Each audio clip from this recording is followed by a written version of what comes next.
ವೈದ್ಯೋ ನಾರಾಯಣೋ ಹರಿಹಿ ಎಂದರು ಅಂದು. ಅದು ಮಿಥ್ಯ ಅಲ್ಲ, ಸತ್ಯ. ಇದು ಅನವರತ, ಇದು ನಮ್ಮ ಹೆಮ್ಮೆ. Mangaluru super speciality cancer hospital Pumpwell Mangaluru ಸಾದರಪಡಿಸುವ ಸರಣಿ ಸಂಚಿಕೆ ಬದುಕಿನ ಹೊಂಗಿರಣ ಕಾರ್ಯಕ್ರಮಕ್ಕೆ ಸ್ವಾಗತ.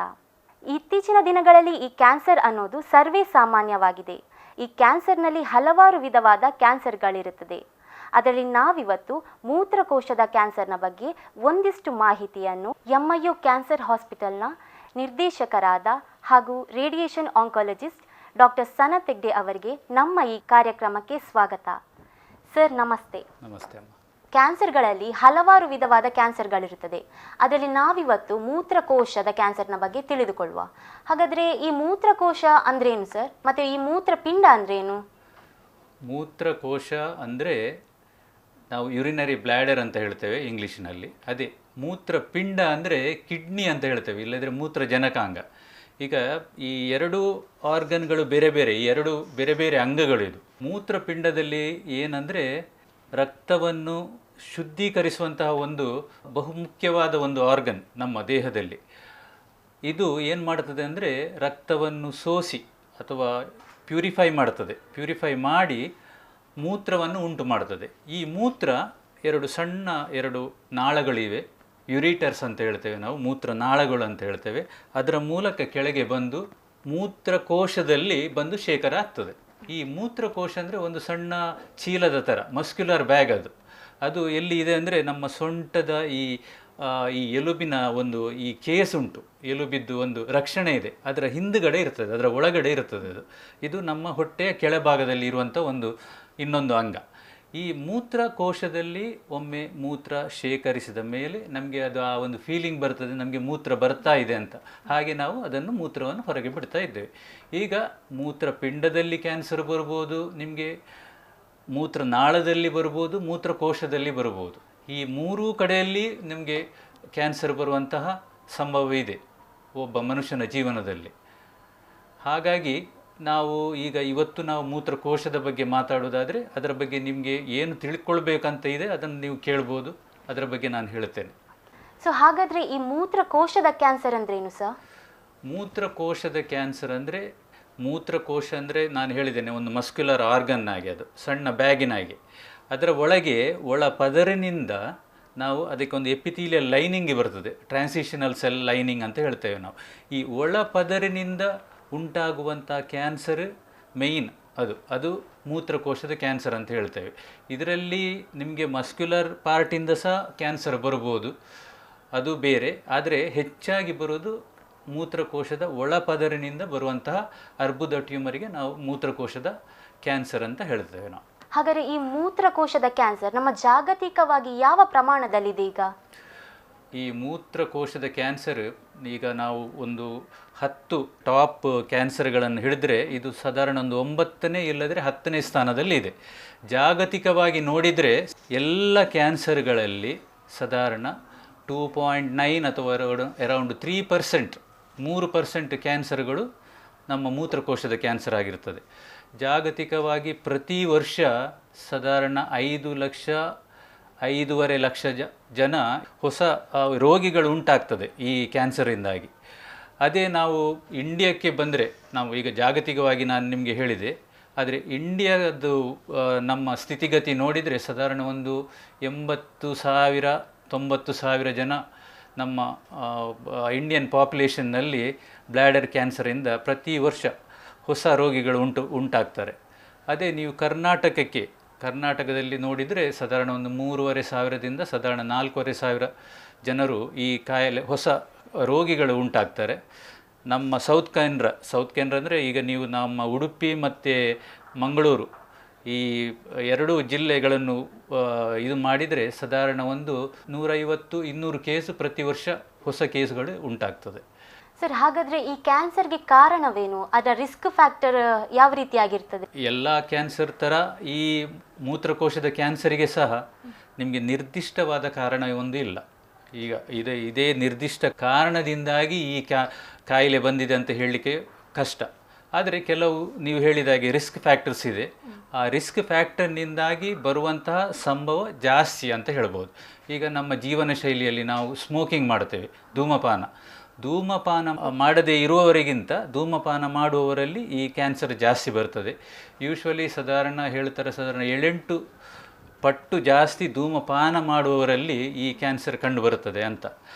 ಅದಲ್ಲದೆ ಕೆಲವು ಈ ಎಕ್ಸ್ಪೋಜರ್ಸ್ ಇರ್ತದೆ, ಕೆಲವು ಈಗ ಅಂದರೆ ನಮ್ಮ ಆಕ್ಯುಪೇಷನಲ್ ಎಕ್ಸ್ಪೋಜರ್, ಈ ಪೇಂಟ್ ಇಂಡಸ್ಟ್ರಿಯಲ್ಲಿ ಕೆಲಸ ಮಾಡುವವರು, ಡೈ ಇಂಡಸ್ಟ್ರಿಯಲ್ಲಿ ಕೆಲಸ ಮಾಡುವವರು, ಟೆಕ್ಸ್ಟೈಲ್ ಇಂಡಸ್ಟ್ರಿಯಲ್ಲಿ ಕೆಲಸ ಮಾಡುವವರು, ಈ ಲೆದರ್ ಇಂಡಸ್ಟ್ರಿಯಲ್ಲಿ ಕೆಲಸ ಮಾಡುವವರು, ರಬ್ಬರ್ ಇಂಡಸ್ಟ್ರಿಯಲ್ಲಿ, ಈ ಇಂಡಸ್ಟ್ರಿಯಲ್ಲಿ ಯಾರು ಕೆಲಸ ಮಾಡ್ತಾ ಇದ್ದಾರೆ, ಇಂಥ ಕಾರ್ಖಾನೆಗಳಲ್ಲಿ ಯಾರು ಕೆಲಸ ಮಾಡ್ತಾರೆ ಅವರಿಗೆ ಏನಾಗ್ತದೆ ಅಂದರೆ ಈ ಕೆಮಿಕಲ್ಸ್ ಸ್ವಲ್ಪ ಎಕ್ಸ್ಪೋಜರ್ ಆಗ್ತದೆ.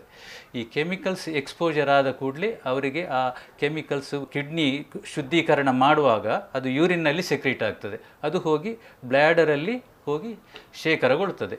ಅದು ಆ ಇನ್ನರ್ ಏನು ಒಳ ಪದರನ್ನು ಇರಿಟೇಟ್ ಮಾಡಿ ಕ್ಯಾನ್ಸರ್ ಉಂಟು ಮಾಡುವಂಥ ಸಂಭವ ಇದೆ. ಮತ್ತು ಕೆಲವರಿಗೆ ಫ್ಯಾಮಿಲಿ ಹಿಸ್ಟ್ರಿಯಲ್ಲಿ ಇರ್ತದೆ, ತಂದೆಗಿದ್ದರೆ ಅಂದರೆ ಬರ್ತದೆ ಅಂತ ಅಲ್ಲ, ಬೇರೆಯವರಿಗೆ ಅವರ ಆಫ್ಸ್ಪ್ರಿಂಗಿಗೆ ಬರ್ತದೆ ಅಂತ ಅಲ್ಲ, ಆದರೆ ಬರುವಂತಹ ಚಾನ್ಸಸ್ ಬೇರೆಯವರಿಗಿಂತ ಜಾಸ್ತಿ. ಹಾಗೆ ಈಗ ಏಜ್ ನೋಡಿದರೆ ನಾವು ಕೆಲವೊಮ್ಮೆ ಏನಾಗ್ತದೆ ಅಂದರೆ ಆ್ಯಕ್ಚುಲಿ ಪ್ರಾಯದವರಿಗೆ ಬರುವಂತಹ ಕಾಯಿಲೆ, ಒಂದು 55-60 ವರ್ಷದ ನಂತರ ಬರುವಂಥ ಕಾಯಿಲೆ ಇದು. ಹಾಗಾಗಿ ಸಣ್ಣ ಪ್ರಾಯದವರಿಗೆ ಬರುವಂಥ ಕಾಯಿಲೆ ಅಲ್ಲ ಇದು. ಆದರೆ ಸಣ್ಣ ಪ್ರಾಯದಲ್ಲಿ ಬೇರೆ ಹಿಸ್ಟೊಲಾಜಿಕಲ್ ಟೈಪಲ್ಲಿ ಬರುವಂಥ ಚಾನ್ಸಸ್ ಸಹ ಇದೆ ಮೂತ್ರಕೋಶದ ಕ್ಯಾನ್ಸರ್. ಇನ್ನು ನಾವು ಹೆಣ್ಣು ಗಂಡು ಅಂತ ನೋಡಿದರೆ ಹೆಂಗಸರಲ್ಲಿ ಕಮ್ಮಿ ಅದು. ಎಲ್ಲ ಕ್ಯಾನ್ಸರ್ಗಳು ಏನೋ ಗಂಡಸರ ಹತ್ರ ಪ್ರೀತಿ ಜಾಸ್ತಿ ಅವರಿಗೆ, ಹಾಗಾಗಿ ಗಂಡಸರಲ್ಲಿ 3-4 ಪಾಲು ಜಾಸ್ತಿ ಬರ್ತದೆ ಹೆಂಗಸರಿಗೆ. ಅದೇ ರೀತಿ ಇಲ್ಲಿ ಸಮೇತ ಹೆಂಗಸರಲ್ಲಿ 1 ಪಾಲಿದ್ರೆ ಗಂಡಸರಲ್ಲಿ 4 ಪಾಲು ಜಾಸ್ತಿ ಈ ಕಾಯಿಲೆ. ಹೀಗೆ ಮತ್ತೆ ಕೆಲವೊಮ್ಮೆ ಏನಾಗ್ತದೆ ಅಂದರೆ ಪ್ರೀವಿಯಸ್ ಏನಾದರೆ ನಾವು ಟ್ರೀಟ್ಮೆಂಟ್ ತಗೊಂಡಿದ್ರೆ, ಕೆಲವೊಮ್ಮೆ ನಾವು ಕೀಮೊಥೆರಪಿ ತಗೊಳ್ತೇವೆ, ಅದರಲ್ಲಿ ಕೆಲವು ಡ್ರಗ್ಸ್ ಇದೆ ಸೈಕ್ಲೋಪಾಸ್ಮೈಡ್ ಅಂತ. ಇದೆಲ್ಲ ಏನಾಗ್ತದೆ ಅಂದರೆ ಅದರ ಬೈ ಪ್ರಾಡಕ್ಟ್ಸ್ ಯೂರಿನ್ನಲ್ಲಿ ಸಿಕ್ರೀಟ್ ಆಗಿ ಬ್ಲ್ಯಾಡರಿಗೆ ಬಂದು ಅಲ್ಲಿಂದ ಒಳ ಪದರಿಗೆ ಸ್ವಲ್ಪ ಅಲ್ಲಿ ಹಾನಿಕಾರಕ ಪ್ರಭಾವ ಬಿದ್ದು ಅದರಿಂದ ಬರುವಂಥ ಚಾನ್ಸಸ್ ಇದೆ. ಹಾಗಾಗಿ ಪ್ರೀವಿಯಸ್ ಕ್ಯಾನ್ಸರ್ ಟ್ರೀಟ್ಮೆಂಟ್ ಆಗಿದ್ದರೆ ಅವರಿಗೆ ಅಂತಹ ಬ್ಲ್ಯಾಡರ್ ಕ್ಯಾನ್ಸರ್ ಬರುವಂಥ ಚಾನ್ಸಸ್ ಇದೆ. ಅದಲ್ಲದೆ ಈಗ ಆ ಏರಿಯಾಕ್ಕೆ ಈಗ ಅದಕ್ಕಾಗಿ ಮೂತ್ರಕೋಶಕ್ಕೆಂತ ನಾವು ಟ್ರೀಟ್ ಮಾಡಿ ಇರಲಿಕ್ಕಿಲ್ಲ. ಈಗ ಹೆಂಗಸರಲ್ಲಿ ಏನಾಗ್ತದೆ, ಗರ್ಭಕೋಶದ ಕ್ಯಾನ್ಸರ್ ಬರ್ತದೆ, ಅದಕ್ಕೆ ನಾವು ರೇಡಿಯೇಷನ್ ಕೊಡ್ತೇವೆ. ಆಗ ಕೆಲವು ವರ್ಷಗಳ ನಂತರ ಬ್ಲ್ಯಾಡರ್ ಕ್ಯಾನ್ಸರ್ ಬರುವಂಥ ಚಾನ್ಸಸ್ ಇದೆ. ಹೀಗೆ ಪ್ರೀವಿಯಸ್ ಟ್ರೀಟ್ಮೆಂಟಿಂದ ಸಹ ನಮ್ಮ ಹೈಡ್ರೋಜೆನಿಕ್ ಅಂತ ಹೇಳ್ತೇವೆ ನಾವು ಕೆಲವೊಮ್ಮೆ, ಅದಕ್ಕೆ ಮೆಡಿಕಲ್ಲಿ ಇಂಡ್ಯೂಸ್ಡ್ ಕ್ಯಾನ್ಸರ್ ಅಂತ, ಅದಕ್ಕೆ ಆ ರೀತಿಯಿಂದ ಬರುವಂಥ ಚಾನ್ಸಸ್ಸು ಇದೆ. ಹಾಗೆ ಈ ಯೂರಿನ್ ಇನ್ಫೆಕ್ಷನ್ ಇದ್ದವರಿಗೆ, ಕ್ರೋನಿಕ್ ಯೂರಿನ್ ಇನ್ಫೆಕ್ಷನ್ ಇದ್ದವರಿಗೆ ಏನಾಗ್ತದೆ ಅಂದರೆ ಈ ಒಳಗಿನ ಪದರು ಆಗಾಗ ಏನಾಗ್ತದೆ ಸ್ಟಿಮ್ಯುಲೇಟ್ ಆಗಿ ಆಗಿ ಆಗಿ ಕಡೆಗೆ ಈ ಅರ್ಬುದ ರೋಗಕ್ಕೆ ಚೇಂಜ್ ಆಗುವಂಥ ಚಾನ್ಸಸ್ ಇದೆ. ಮತ್ತೊಮ್ಮೆ ನಮ್ಮ ದೇಶದಲ್ಲಿಲ್ಲ, ಈ ಸಿಸ್ಟೋಸೋಮಿಯಾಸಿಸ್ ಅಂತ ಹೇಳ್ತೇವೆ ನಾವು, ಬ್ಲ್ಯಾಡರ್ ಕ್ಯಾನ್ಸರ್ ಇದ್ದು ಉಂಟು ಮಾಡುವಂಥ ಒಂದು ಇನ್ಫೆಕ್ಷನ್ ಅದು. ಮತ್ತು ಈ ಕೆಲವು ಫ್ಯಾಮಿಲಿಯಲ್ಲಿ ಕೆಲವು ಈ ಜಿನೆಟಿಕ್ ಡಿಸೀಸಸ್ ಇರ್ತದೆ, ಲಿಂಚ್ ಡಿಸೀಸ್ ಅಂತ ಹೇಳ್ತೇವೆ ನಾವು. ಆ ಲಿಂಚ್ ಡಿಸೀಸಲ್ಲಿ ಈ ಬ್ಲ್ಯಾಡರ್ ಕ್ಯಾನ್ಸರ್ ಉಂಟಾಗುವಂಥ ಸಂಭವ ಜಾಸ್ತಿ. ಹೀಗೆ ಅನೇಕ ಕಾರಣಗಳಿವೆ, ಆದರೆ ಇದೇ ಕಾರಣ ಅಂತ ಸ್ಪಷ್ಟವಾಗಿ ನಾವು ಹೇಳಲಿಕ್ಕೆ ಕಷ್ಟ ಅಷ್ಟೇ. ಸರ್, ಹಾಗಾದರೆ ಒಮ್ಮೆ ನಮಗೆ ಈ ಕ್ಯಾನ್ಸರ್ ಬಂತು ಅಂತ ನಮಗೆ ಹೇಗೆ ಗೊತ್ತಾಗೋದು? ಅದು ಅಂದರೆ ಅದರಲ್ಲಿ ಏನಾದರೂ ಗುಣಲಕ್ಷಣಗಳಿರ್ತದಾ ನಮಗೆ ಕ್ಯಾನ್ಸರ್ ಬಂದಿದೆ ಅಂತ ಗೊತ್ತಾಗಲಿಕ್ಕೆ? ಹೌದು, ಇದಕ್ಕೆ ಅಂದರೆ ಮೇಯ್ನ್ ಅಂದರೆ ನೀವು ಡಾಕ್ಟ್ರಲ್ಲಿಗೆ ಯಾಕೆ ಹೋಗಬೇಕು, ಯಾವಾಗ ಹೋಗಬೇಕು ಅನ್ನೋದು ನೀವು ಕೇಳ್ತಾ ಇದ್ದೀರಿ ಅಲ್ವಾ. ಈಗ ಮೇಯ್ನಾಗಿ ಒಂದು ಮೂತ್ರಕೋಶದ್ದು ಗುಣಲಕ್ಷಣ ಅಂದರೆ ಮೂತ್ರದಲ್ಲಿ ರಕ್ತ ಹೋಗೋಕ್ಕೆ.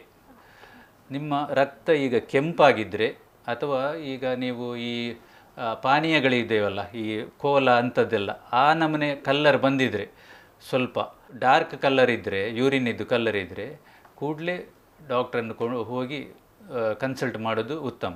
ಯಾವಾಗ ಕೆಲವೊಮ್ಮೆ ಏನಾಗ್ತದೆ ಅಂದರೆ ನಿಮಗೆ ಏನು ಸಿಂಪ್ಟಮ್ಸ್ ಇರುವುದಿಲ್ಲ, ರುಟೀನಾಗಿ ನಾವು ಬೇರೆ ಟೆಸ್ಟ್ ಎಲ್ಲ ಮಾಡ್ತಾ ಇರುವಾಗ, ಬೇರೆ ಯೂರಿನ್ ಟೆಸ್ಟ್ ಮಾಡುವಾಗ ಅದರಲ್ಲಿ ಗೊತ್ತಾಗ್ತದೆ ನಮ್ಮ ಮೂತ್ರದಲ್ಲಿ ರಕ್ತದ ಕಣಗಳು ಕಾಣಸಿಗ್ತದೆ. ಆದ ಕೂಡಲೇ ನಾವು ಇನ್ವೆಸ್ಟಿಗೇಷನ್ ಮಾಡಬೇಕಾಗ್ತದೆ, ಫರ್ದರ್ ಇನ್ವೆಸ್ಟಿಗೇಷನ್ ಮಾಡಬೇಕು, ಯಾಕೆ ಆ ರಕ್ತದ ಕಣ ಬರ್ತದೆ ಅಲ್ಲಿ ಅಂತ. ಅದಲ್ಲದೆ ನಿಮಗೆ ಬೇರೆ ಸಿಂಪ್ಟಮ್ಸ್ ಅಂದರೆ ಅಷ್ಟು ಒಂದು ಸಿಗ್ನಿಫಿಕೆಂಟ್ ಅಲ್ಲ, ಬೇರೆ ಕಾಯಿಲೆಗಳಲ್ಲಿ ಸಹ ಬರ್ತದೆ ಅಂಥದ್ದು. ಕೆಲವರಿಗೆ ಮೂತ್ರ ಹೋಗುವಾಗ ಉರಿ ಬರ್ತದೆ, ಕೆಲವರಿಗೆ ಮೂತ್ರ ಇದು ಮಾಡುವಾಗ ನೋವಾಗ್ತದೆ, ಕೆಲವರಿಗೆ ಬ್ಯಾಕ್ ಪೇಯ್ನ್ ಹೇಳ್ತಾರೆ, ಲೋ ಬ್ಯಾಕ್ ಪೇಯ್ನ್ ಅಂದರೆ ಕೆಳಬೆನ್ನು ನೋವು. ಈ ನೋವು ಬಂದರೆ ಸಹ ಇದರಿಂದ ಬರುವಂಥ ಚಾನ್ಸಸ್ ಇದೆ. ಮತ್ತು ನಿಮಗೆ ಇದೆಲ್ಲ ಅರ್ಲಿ ಸ್ಟೇಜಸ್. ನಿಮಗೆ ಮತ್ತು ಅದು ಸ್ಪ್ರೆಡ್ ಆದರೆ, ಈಗ ಬೇರೆ ಕಡೆಗೆ ಹರಡಿದರೆ ನಿಮಗೆ ಅದರದ್ದು ಲಕ್ಷಣಗಳು ಬೇರೆ ಬೇರೆ ರೀತಿ ಇರ್ತದೆ. ಅದು ಯಾವ ಆರ್ಗನಿಗೆ ಹೋಗ್ತದೆ ಅದರ ಮೇಲೆ ಹೊಂದಿಕೊಂಡು ಹೋಗ್ತದೆ. ಈಗ ಲಂಗ್ಸಿಗೆ ಹೋಗಿದರೆ ಏನಾಗ್ತದೆ ಅಂದರೆ, ನಿಮ್ಮ ಕಫದಲ್ಲಿ ನಾವು ಕಫ ಹೊರಗೆ ತರುವಾಗ ಅದರಲ್ಲಿ ರಕ್ತ ಕಾಣಸಿಗ್ಬೋದು. ಪಕ್ಕನೆ ಬೋನಿಗೆ ಸ್ಪ್ರೆಡ್ ಆಗಿದ್ದರೆ, ಎಲುಬಿಗೆ ಸ್ಪ್ರೆಡ್ ಆಗಿದ್ದರೆ ಅಲ್ಲಿ ತುಂಬ ನೋವು ಬರ್ತದೆ ನಿಮಗೆ. ಅದೇ ನಿಮ್ಮ ಬ್ರೈನಿಗೆ ಸ್ಪ್ರೆಡ್ ಆಗಿದ್ದರೆ ಏನಾಗ್ತದೆ ಅಂದರೆ, ನಿಮಗೆ ಹೆಡ್ಡೇಕ್ ಬರ್ತದೆ, ಗಿಡ್ಡಿನೆಸ್ ಬರ್ತದೆ, ವಾಂತಿ ಬರ್ತದೆ, ಇಂಥದ್ದೆಲ್ಲ ಸಿಂಪ್ಟಮ್ಸ್ ಬರ್ತದೆ. ಮತ್ತು ಇಲ್ಲದಿದ್ದರೆ ನಿಮ್ಮದು ಕಾನ್ಷಿಯಸ್ ಸ್ವಲ್ಪ ಕಮ್ಮಿ ಆಗ್ತಾ ಬರ್ತಾ ಇರ್ಬೋದು, ನೀವು ಜಾಸ್ತಿ ನಿದ್ದೆ ಮಾಡ್ತೀರಿ, ಇಂಥದ್ದೆಲ್ಲ ಸಿಂಪ್ಟಮ್ಸ್ ಎಲ್ಲ ಇರ್ತದೆ. ಯಾವ ಆರ್ಗನ್ನಲ್ಲಿಗೆ ಸ್ಪ್ರೆಡ್ ಆಗಿದೆ ಅದರ ಮೇಲೆ ಹೊಂದಿಕೊಂಡು ಹೋಗ್ತದೆ. ಆದರೆ ಅರ್ಲಿ ಸ್ಟೇಜಸ್ಸಲ್ಲಿರೋದು ರಕ್ತ, ಮೂತ್ರದಲ್ಲಿ ರಕ್ತ, ಮತ್ತು ಏನಾದರೆ ನೋವು ಬರುವುದು, ಉರಿ ಬರುವುದು ಅಂಥದ್ದು. ಕೂಡಲೇ ಡಾಕ್ಟ್ರನ್ನು ಕಾಣುವುದು ಉತ್ತಮ. ಸರ್, ಈಗೊಂದು ಚಿಕ್ಕ ವಿರಾಮ. ವಿರಾಮದ ನಂತರ ಮತ್ತಷ್ಟು ಮಾಹಿತಿಯನ್ನು ಹಂಚಿಕೊಳ್ಳೋಣ.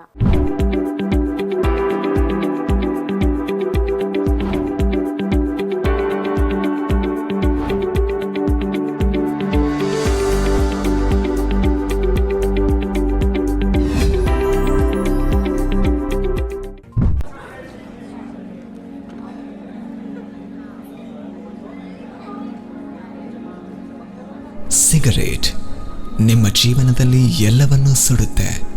ಸುಖ, ಸಂತೋಷ, ಆರೋಗ್ಯ ಎಲ್ಲವನ್ನು. ಕೊನೆಗೆ ಉಳಿಸೋದು ಕ್ಯಾನ್ಸರ್ ಅನ್ನೋ ಹೊಗೆಯನ್ನ ಮಾತ್ರ. ಧೂಮಪಾನದಿಂದ ದೂರವಿರಿ, ಕ್ಯಾನ್ಸರ್ ಮುಕ್ತರಾಗಿರಿ. Say no to tobacco, an initiative by Mangalore Institute of Oncology, a special hospital for cancer treatment. Mangalore Institute of Oncology, a special hospital for the treatment of cancer. When you demand excellence, we deliver it with confidence. Mangalore Institute of Oncology has the top medical talent to offer the best treatment to people with cancer. Our radiation oncology, medical oncology, surgical oncology, palliative care and pain management and rapid arc therapy will help in maximizing the chances of functional recovery and improve the quality of life of patients. I am very happy. The treatment is excellent. I am getting 5-star treatment here. Advantages of rapid arc therapy: cutting edge technology, faster, highly precise, predictable results, minimal side effects. Mangalore Institute of Oncology, Pampil Circle, Kankanadi, Mangalore.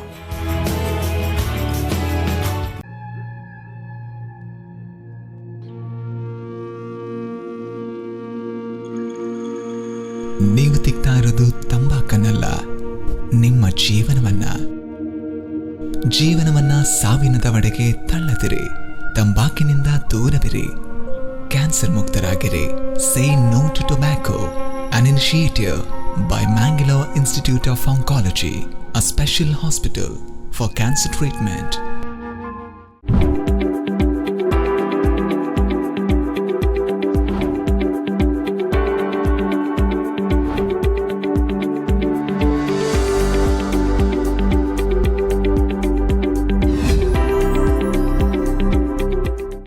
ವಿರಾಮದ ಬಳಿಕ ಮತ್ತೊಮ್ಮೆ ನಮ್ಮ ಈ ಕಾರ್ಯಕ್ರಮಕ್ಕೆ ಸ್ವಾಗತ. ನಾವು ಈಗಾಗಲೇ ನೋಡಿದ ಹಾಗೆ ಈ ಕ್ಯಾನ್ಸರ್ನ ಬಗ್ಗೆ ಇನ್ನಷ್ಟು ಸ್ವಲ್ಪ ಮಾಹಿತಿಗಳನ್ನು ತಿಳಿದುಕೊಳ್ಳುವ ಸರ್. ಕ್ಯಾನ್ಸರ್ಗೆ ಯಾವುದೆಲ್ಲ ಬಗೆಯಾದ ಚಿಕಿತ್ಸೆಗಳನ್ನು ಕೊಡ್ಬೋದು? ಈ ಮೂತ್ರಕೋಶದ ಕ್ಯಾನ್ಸರಿಗೆ ಟ್ರೀಟ್ಮೆಂಟ್, ವಿವಿಧವಾದ ಟ್ರೀಟ್ಮೆಂಟ್ಗಳ ಮೊಡ್ಯಾಲಿಟೀಸ್ ಇದೆ. ಸರ್ಜರಿ ಇದೆ, ರೇಡಿಯೇಷನ್ ಇದೆ, ಕೀಮೊಥೆರಪಿ ಇದೆ, ಇಮ್ಯುನೊಥೆರಪಿ ಇದೆ. ನಾವು ಕೆಲವೊಮ್ಮೆ ಏನು ಮಾಡ್ತೇವೆ ಅಂದರೆ ಒಂದೇ ವಿಧವಾದ ಟ್ರೀಟ್ಮೆಂಟನ್ನು ಚಿಕಿತ್ಸೆಯನ್ನು ಮಾಡ್ತೇವೆ. ಇಲ್ಲದಿದ್ದರೆ 2-3 ವಿಧಾನಗಳನ್ನು ಒಂದುಗೂಡಿಸಿ ಕಂಬೈನ್ಡ್ ಮೊಡ್ಯಾಲಿಟಿ ಟ್ರೀಟ್ಮೆಂಟ್ ಅಂತ ಹೇಳ್ತೇವೆ. ಹಾಗೆ 2-3 ವಿಧಾನಗಳನ್ನು ಒಂದುಗೂಡಿಸಿ ಟ್ರೀಟ್ಮೆಂಟ್ ಮಾಡ್ತೇವೆ. ಈ ಟ್ರೀಟ್ಮೆಂಟ್ ಶುರು ಮಾಡುವ ಮುಂಚೆ ನಮಗೆ ಈಗ ಈ ಲಕ್ಷಣಗಳಿರುವ ಪೇಷಂಟ್ ಬಂದರೆ ಏನು ಮಾಡ್ತೇವೆ ಅಂದರೆ, ಮೊದಲಿಗೆ ಅವರಿಗೆ ಇನ್ವೆಸ್ಟಿಗೇಷನ್ ಮಾಡ್ತೇವೆ. ನಾವು ಮೂತ್ರ ಪರೀಕ್ಷೆಯನ್ನು ಮಾಡ್ತೇವೆ, ಮೂತ್ರದಲ್ಲಿ ರಕ್ತ ಇದೆ ಅಂತ ನೋಡ್ತೇವೆ, ರಕ್ತದ ಕಣಗಳು ಇವೆ ಅಂತ ನೋಡ್ತೇವೆ. ಆನಂತರ ರಕ್ತ ಪರೀಕ್ಷೆಯನ್ನು ಮಾಡುತ್ತೇವೆ. ರಕ್ತ ಹಿಮೋಗ್ಲೋಬಿನ್ ಎಷ್ಟಿದೆ, ಯಾಕಂದರೆ ಯೂರಿನ್ನಲ್ಲಿ ತುಂಬ ರಕ್ತ ಸೋರುವಿಕೆ ಆದರೆ ಅವರ ಹಿಮೋಗ್ಲೋಬಿನ್ ಎಲ್ಲ ಕಮ್ಮಿ ಆಗುವಂಥ ಚಾನ್ಸಸ್ ಇದೆ. ಹಾಗೆಯೇ ಅದು ಆದಮೇಲೆ ನಾವು ಬಹಳ ಒಂದು ಮುಖ್ಯವಾದ ಒಂದು ಇನ್ವೆಸ್ಟಿಗೇಷನ್ ಉಂಟು. ಅದು ಏನಂದರೆ ಸಿಸ್ಟೋಸ್ಕೋಪಿ ಮತ್ತು ಬಯಾಪ್ಸಿ ಅಂತ. ಒಂದು ನಾಳದ ಮೂಲಕ ಮೂತ್ರಕೋಶಕ್ಕೆ ಹೋಗಿ ಅಲ್ಲಿ ಆ ದುರ್ಮಾಂಸದ ಒಂದು ಸಣ್ಣ ಒಂದು ತುಂಡನ್ನು ತೆಗೆದು ಆಮೇಲೆ ಪರೀಕ್ಷೆಗೆ ತಪಾಸಣೆಗೆ ಕಳಿಸ್ತೇವೆ ನಾವು. ಅದರಲ್ಲಿ ನಮಗೆ ಪೆಥಾಲಜಿಸ್ಟ್ ಹೇಳ್ತಾರೆ ಇದು ಯಾವ ಟೈಪಿದು ಕ್ಯಾನ್ಸರ್, ಯಾವ ಗ್ರೇಡಿದು ಕ್ಯಾನ್ಸರ್, ಆಮೇಲೆ ಅದರ ಬಗ್ಗೆ ಅದರ ಡೆಪ್ತ್ ಎಷ್ಟಿದೆ, ಡೆಪ್ತ್ ಆಫ್ ಇನ್ವೇಷನ್ ಎಲ್ಲ ಹೇಳ್ತಾರೆ ಅವರು ನಮಗೆ. ಇದು ನಮಗೆ ನಮ್ಮ ಟ್ರೀಟ್ಮೆಂಟ್ಗೆ ತುಂಬ ಒಂದು ಸಹಾಯವನ್ನು ಮಾಡ್ತದೆ. ಅದಾದ ನಂತರ ಈ ಕ್ಯಾನ್ಸರ್ ಬೇರೆ ಎಲ್ಲಿಯಾದರೆ ಮೂತ್ರಕೋಶದಿಂದ ಬೇರೆ ಕಡೆ ಸ್ಪ್ರೆಡ್ ಆಗಿದೆ ಅಂತ ನೋಡಬೇಕು ನಾವು. ಅದಕ್ಕಾಗಿ ನಾವು CT ಸ್ಕ್ಯಾನ್ ಅಂತ ಹೇಳ್ತೇವೆ, ಕಂಪ್ಯೂಟರೈಸ್ಡ್ ಟೋಮೋಗ್ರಾಮ್ ಸ್ಕ್ಯಾನ್ ಮಾಡ್ತೇವೆ. ಅದು ಮಾಡಿ ನೋಡ್ತೇವೆ ಎಲ್ಲಿಯಾದರೆ ಬೇರೆ ನೋಡಿಗೆ ಹೋಗಿದ ಲಿಂಫ್ ನೋಡ್ಸ್ ಅಂದರೆ ಡ್ರೈನೇಜ್ ಲಿಂಫ್ ನೋಡ್ಸ್ಗೆ ಏನಾದರೂ ಸ್ಪ್ರೆಡ್ ಆಗಿದೆ ಅದೆಲ್ಲ, ಇಲ್ಲದ ದೇಹದ ಬೇರೆ ಭಾಗಗಳಿಗೆ ಹೋಗಿದ ಅಂತ ನೋಡುವಂಥ ಒಂದು ವಿಧಾನ ಅದು. ಅದಲ್ಲದೆ ನಿಮಗೆ ಅದಕ್ಕಿಂತ ಉತ್ತಮವಾದ ವಿಧಾನ ಅಂದರೆ ನಾವು ಹೇಳ್ತೇವೆ ಈಗದ್ದು ಪೆಟ್ ಸ್ಕ್ಯಾನ್ ಅಂತ. ಈ ಪೆಟ್ ಸ್ಕ್ಯಾನಲ್ಲಿ ಏನಂದರೆ ಇಡೀ ದೇಹದ್ದು ನಮಗೆ ಒಂದು ಪರಿಸ್ಥಿತಿ ಅರ್ಥ ಆಗ್ತದೆ. ಎಲ್ಲಿಯಾದರೆ ಬೇರೆ ಕಡೆ ಎಲ್ಲಿಯಾದರೆ ಸ್ಪ್ರೆಡ್ ಆಗಿದ್ದರೆ, ದೇಹದ ಯಾವ ಭಾಗಕ್ಕೂ ಸ್ಪ್ರೆಡ್ ಆಗಿದ್ದರೆ ಇದರಲ್ಲಿ ಪೆಟ್ ಸ್ಕ್ಯಾನಲ್ಲಿ ನಮಗೆ ಅದರ ಮಾಹಿತಿ ದೊರಕ್ತದೆ. ಹೀಗೆ ಒಮ್ಮೆ ನಮಗೆ ಎಲ್ಲ ಮಾಹಿತಿಗಳು ಗೊತ್ತಾದ ಮೇಲೆ ಯಾವ ಟೈಪಿದು ಕ್ಯಾನ್ಸರ್, ಅದರ ಗ್ರೇಡ್ ಏನು, ಆಮೇಲೆ ಎಷ್ಟು ಇನ್ವೇಷನ್ ಆಗಿದೆ, ಆಮೇಲೆ ಎಲ್ಲಿ ಸ್ಪ್ರೆಡ್ ಆಗಿದೆ ಅಂತ ಆದಮೇಲೆ ನಾವು ಅದನ್ನು ಯೂಶ್ವಲಿ ಏನು ಮಾಡ್ತೇವೆ ಅಂದರೆ ಸ್ಟೇಜಿಂಗ್ ಆಫ್ ದ ಕ್ಯಾನ್ಸರ್ ಅಂತ ಹೇಳ್ತೇವೆ. ಸ್ಟೇಜಿಂಗ್ ಅಂದರೆ ಸ್ಟೇಜ್ 1, 2, 3, 4 ಈ ರೋಮನ್ ಅಂಕೆಯಲ್ಲಿ ನಾವು ಸ್ಟೇಜ್ 4ವರೆಗೆ, ಸ್ಟೇಜ್ 1ನಿಂದ ಸ್ಟೇಜ್ 4 ತನಕ ನಾವು ಕ್ಯಾನ್ಸರನ್ನು ಕ್ಲಾಸಿಫೈ ಮಾಡ್ತೇವೆ. Depending on the stage of the cancer ಅವರ ಟ್ರೀಟ್ಮೆಂಟ್ ಹೋಗ್ತದೆ ಮುಂದಕ್ಕೆ. ಆಗ ನಾವು ಏನು ಮಾಡ್ತೇವೆ ಅಂದರೆ ಸರ್ಜರಿ ಬೇಕಾದವರಿಗೆ ಸರ್ಜರಿ ಮಾಡ್ತೇವೆ, ಸರ್ಜರಿಯಲ್ಲೇ ಗುಣ ಆಗುವವರಿಗೆ ಅಷ್ಟೇ ಟ್ರೀಟ್ಮೆಂಟ್ ಮಾಡಿ ಅಲ್ಲಿಗೆ ನಾವು ಆ ಟ್ರೀಟ್ಮೆಂಟನ್ನು ಮುಗಿಸ್ತೇವೆ. ಪಕ್ಕನೆ ಅದಕ್ಕಿಂತ ಬೇರೆ ಜಾಸ್ತಿ ಬೇಕಿದ್ರೆ ನಮಗೆ ಅದಕ್ಕೆ ಬೇಕಿದ್ರೆ ಈಗ ಕೆಲವೊಮ್ಮೆ ಏನಾಗ್ತದೆ ಅಂದರೆ ಸರ್ಜರಿ ಮಾಡಿ ಅದರಲ್ಲಿ ತುಂಬ ಟ್ಯೂಮರು ಇನ್ನೂ ಸ್ವಲ್ಪ ಉಳಿದಿರ್ತದೆ. ಆಗ ಏನು ಮಾಡ್ತೇವೆ ಅಂದರೆ ಆ ಏರಿಯಾಕ್ಕೆ ನಾವು ರೇಡಿಯೇಷನ್ ಕೊಡ್ತೇವೆ. ರೇಡಿಯೇಷನ್ ಕೊಟ್ಟು ಆ ಜಾಗವನ್ನು ನಾವು ಸ್ಟಿರೈಲ್ ಮಾಡ್ತೇವೆ. ಅದರೊಟ್ಟಿಗೆ ರೇಡಿಯೇಷನ್ ಕೊಡುವಾಗ ಕೆಲವೊಮ್ಮೆ ಏನು ಮಾಡ್ತೇವೆ ಅಂದರೆ ನಾವು ಅದಕ್ಕೆ ವೀಕ್ಲಿ ಅದು ಸೆನ್ಸಿಟೈಸ್ ಆಗುವಾಗೆ ತುಂಬ ಉತ್ತಮವಾದ ಫಲಿತಾಂಶ ಸಿಗಲಿಕ್ಕೆ ನಾವು ಕೀಮೊಥೆರಪಿ ಸಹ ಕೊಡ್ತೇವೆ ಒಟ್ಟಿಗೆ. ಹಾಗೆ ಅದಲ್ಲದೆ ಪಕ್ಕನೆ ಈ ಕಾಯಿಲೆ ಬೇರೆ ದೂರದ ಕಡೆಗೆ ಸ್ಪ್ರೆಡ್ ಆಗಿದ್ದರೆ ದೇಹದ್ದು, ಆಗ ನಾವು ಖಂಡಿತವಾಗಿಯೂ ಕೀಮೊಥೆರಪಿಯನ್ನು ಕಂಬೈನ್ ಮಾಡಿ ಕೊಡ್ತಾ ಇರ್ತೇವೆ.